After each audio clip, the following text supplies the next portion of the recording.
Sweekly, en fait, c'est un nouveau service internet qui permet de remplacer les acomptes ou les cautions.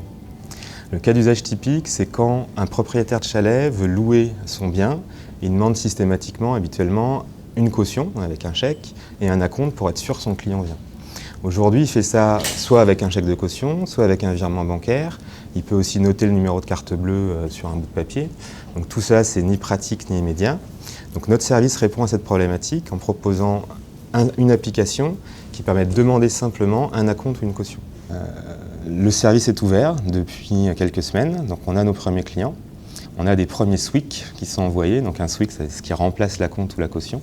C'est ça, c'est une empreinte de carte bancaire sans transfert d'argent pour sécuriser un engagement. Notre métier, en fait, c'est tiers de confiance. Donc c'est exactement le service qu'on rend. C'est en cas de litige, le propriétaire a le moyen de demander un encaissement de l'empreinte bancaire. Et là, nous, on intervient en arbitre. Alors Xavier et moi, on était en vacances avec un groupe d'amis dans le Verdon et on a décidé de réserver une prestation de canyoning sur le groupe de 10 personnes. Il y en a 3 qui ont décidé de ne pas venir. On s'est rendu compte qu'il n'y avait pas de moyen simple en fait, pour lui de réserver rapidement, instantanément une prestation avec des clients comme nous. Et c'est là que l'idée est venue. Alors la société a été créée en avril, on travaille sur le projet depuis 1 an et demi maintenant. Donc tout le lancement presse va partir là d'ici quelques jours, notamment avec l'aide de la Caisse d'épargne et du B612, notre incubateur.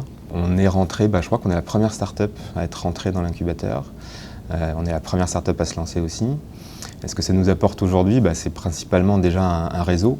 Donc ça a une grande valeur pour rassurer nos clients finaux que la Caisse d'épargne soit à côté de notre nom aujourd'hui. Notre objectif, c'est en fait tester l'application d'abord sur Rhône-Alpes et puis sur la France pour aller très vite après sur un déploiement européen. Et on commencera par les pays les plus touristiques et les moins matures sur l'aspect paiement en ligne ou réservation numérique.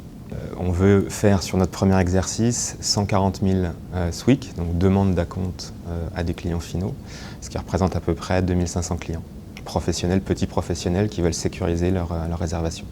Le tarif d'un SWIC, c'est 1,8% plus 25 centimes hors taxe de l'acompte qui est payé par le professionnel qui sécurise sa réservation. Et c'est payé uniquement si son client final accepte. Donc c'est un petit tarif, donc du coup il faut beaucoup de volume pour que la société soit viable, c'est sûr.